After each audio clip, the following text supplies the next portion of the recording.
Hi everybody, I'm Ryan. Today we're going to begin our constructed set reviews on this channel like we do with every, especially standard set that comes out. Beginning with white in Phyrexia, all will be one. The plan is we're just going to talk about the cards that I think are going to actually make a splash in constructed at all. Cards that I don't think are going to be played in constructed, we're not going to talk about. I'm not even going to mention.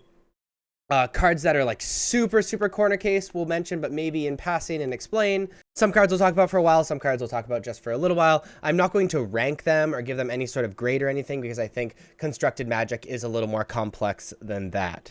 So let's do it. First card, starting with the Mythics, is Elishnorn, Mother of Machines, a 5-mana 4/7 with Vigilance, where if a permanent entering the battlefield causes a triggered ability of a permanent you control to trigger, that ability triggers an additional time. Permanents entering the battlefield don't cause abilities of permanents your opponent control to trigger. So what's really awesome about this card is that, one, it can be a build around because of its first ability, right? You can have a bunch of like enter the battlefield effect decks and like play cards that you want things that like trigger twice and stuff like that, because 5-mana 4/7 Vigilance is already like pretty solid. But I think what makes Elishnorn Mother of Machines and really great, and the reason it's going to make a giant splash, and especially standard and even Pioneer, is the second ability, right? You don't need to build your deck around the first ability. You can just get some like slight benefit from that. But you can play it as a sideboard card for the second ability. Cards have had that effect before, and they were played heavily in the sideboard, and definitely not on a card as powerful as this one.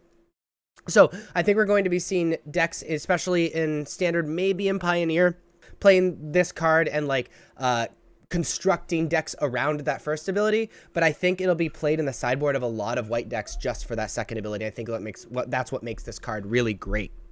Phyrexian Vindicator is a 4-white 5/5, similar to Phyrexian Obliterator. Flyer, if damage would be dealt to Phyrexian Vindicator, prevent that damage. When damage is prevented this way, Phyrexian Vindicator deals that much damage to any other target. I think this could end up be like living in the Shieldred slot of like a white mid-range deck.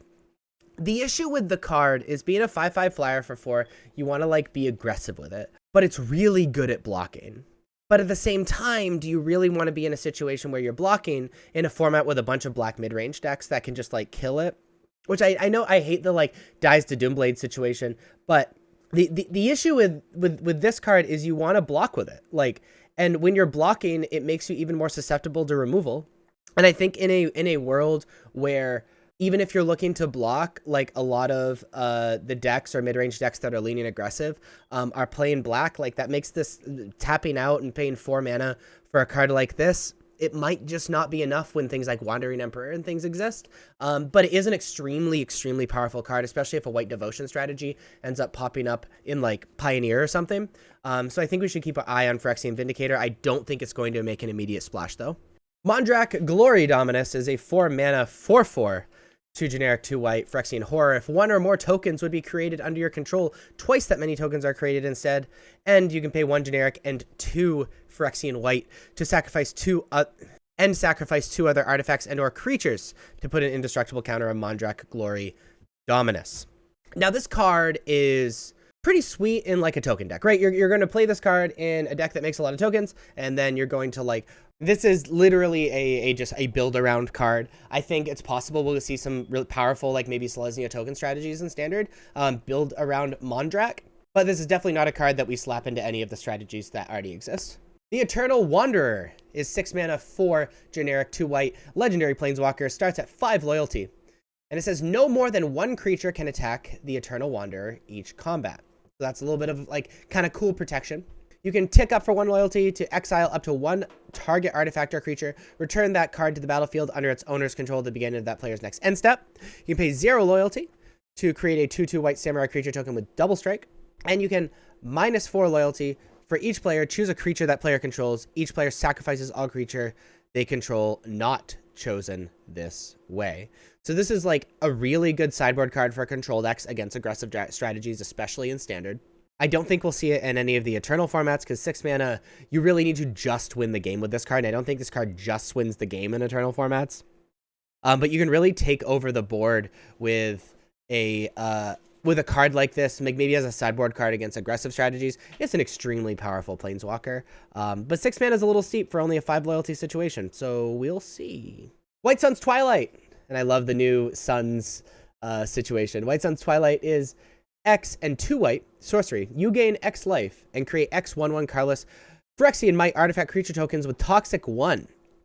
And this creature can't block. If X is 5 or more, destroy all other creatures. White Sun's Twilight is extremely powerful. Will probably exist in like a white poison deck. You know, being able to go wide with toxic stuff is really impressive and really, really powerful. And this will exist in maybe a big mana white weenie poison deck, and I'm really excited for that. Skrelv Detector Might is a 1 mana 1/1 with Toxic 1, kind of like the Might that you create with White Sun's Twilight. It can't block, again, just like the Mights of White Sun's Twilight, and you can pay a Phyrexian white, tap it, and choose a color. Another target creature you control gains Toxic 1 and Hexproof from that color until end of turn. It can't be blocked by creatures of that color this turn. I mean, this is going to exist beyond Toxic decks. The Toxic decks, obviously, like this card's amazing, but we're given a Mother of Runes to Pioneer now, right? This is like a weird, slightly different Mother of Runes that, besides being legendary, is kind of better in a lot of ways. Definitely not straight up better, but kind of better, especially since it can cost just 2 life to do it. You don't need to leave mana open to protect stuff. This is going to exist in Pioneer as a Mother of Runes. This is going to exist in Standard as just like a small drop for a poison deck. Like this is a great card, and just think of it like Mother of Runes and then just like, wow, this card's insane. Norn's Wellspring is a 2 mana artifact. Whenever a creature you control dies, scry 1 and put an oil counter on Norn's Wellspring. You can pay 1 and tap it to remove 2 oil counters from Norn's Wellspring and draw a card. I mean, there might maybe be like a white-based sacrifice deck in Standard. Beyond that, I don't think this card will be played at all. Skrelv's Hive is awesome. Is a 2 mana enchantment. At the beginning of your upkeep, you lose 1 life and create a 1/1 colorless Phyrexian. At the beginning of your upkeep, you lose 1 life and create a 1/1 colorless Phyrexian Might artifact creature token with Toxic 1. And this creature can't block, and it has Corrupted. As long as an opponent has 3 or more poison counters, creatures you control have lifelink. Creatures you control with Toxic have lifelink. This is amazing. This is just a Bitter Blossom. Like Pioneer and Standard just got a Bitter Blossom. And it's obviously great in a go wide deck, great in a tokens deck, even without Toxic. Amazing in a Toxic deck, and it just is the card that is going to keep up with mid-range decks. This card's insane. Annex Sentry is a 3 mana 1/4 Phyrexian Cleric with Toxic 1. When Annex Sentry enters the battlefield, exile target artifact or creature an opponent controls with mana value 3 or less until Annex Sentry leaves the battlefield. Kind of cool removal in a Toxic deck, right? You know, being able to just like Fiend Hunter something on a creature with a big butt with still Toxic. I'm not sure if this will exist in Toxic decks, but it's a neat option for decks that want a Fiend Hunter effect. Bladed Ambassador is a 2 mana 3/1 that enters the battlefield with an oil counter on it, and you can pay 1 mana and remove the oil counter to give it indestructible till end of turn. A 3/1 for 2 with possible indestructible is kind of good. Like we've liked that in I think it was a Dono Vanguard. That was effectively a 3/1 for 1/1 that gained 2+2/2 when you attacked with it from Ixalan. Saw a lot of play in Standard and actually in different formats as well. Bladed Ambassador could fulfill that role. Paying the 1 mana for it is a little awkward, but if we see a lot of control decks with board wipes in Standard, I could see playing this card.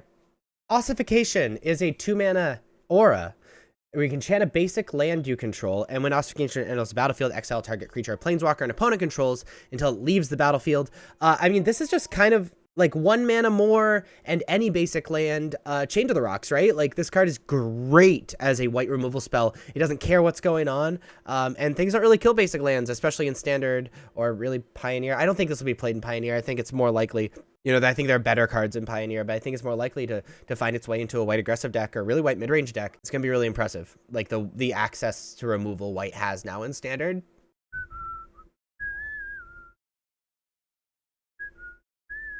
Complete Devotion is a 2 mana instant where target creature you control gets +2/+2 until end of turn. If that creature has Toxic, draw a card. If that creature has Toxic, draw a card. This might be a little corner case, but I think it would be really neat for this card to exist in a Toxic deck. I think it's just really cool. you know, to be able to have a combat trick that replaces itself in an aggressive toxic deck. I may be out of line here, but I think it's neat. Crawling Chorus is a 1-mana 1/1 Phyrexian horror with Toxic 1, and when Crawling Chorus dies, create a 1/1 colorless Phyrexian Might artifact creature token with Toxic 1, and this creature can't block. I mean, it's a 1/1 for 1 with Toxic 1, which is like what you want in these aggressive Toxic decks. I could definitely see this in Standard. I mean, Doom Traveler was played in Standard, and this could kind of be the Toxic deck's Doom Traveler. Scissor Glider is a 2-mana 1/3 flyer and has Corrupted when Scissor Glider attacks if an opponent has 3 or more poison counters. Creatures you control get +1/+1 until end of turn. That's really cool. It's a lord if your opponent has poison counters. This might exist in Toxic decks as like an alternate win condition. Like, this card's very good. If there's a reasonable amount of incidental poison, like, this card could see a lot of play. If not, then probably not. So there are the white cards in Phyrexia All Be One that I think are going to make a splash in Constructed. I know I leaned a lot towards that Toxic deck, but like, I think that's true with all new mechanics. Like, we don't actually know what the decks are going to look like, and when a new mechanic is released, like, a lot of the cards look like they're going to make their way in the mechanic that is being pushed. If you like this video, if you want to see more videos like this, please be sure to like and subscribe. Check me out on social medias. Links are above me and in the description. We are going to continue on with the set review tomorrow with Blue, I think? Blue. Thank you so much for watching. I'll see you next time. Bye-bye.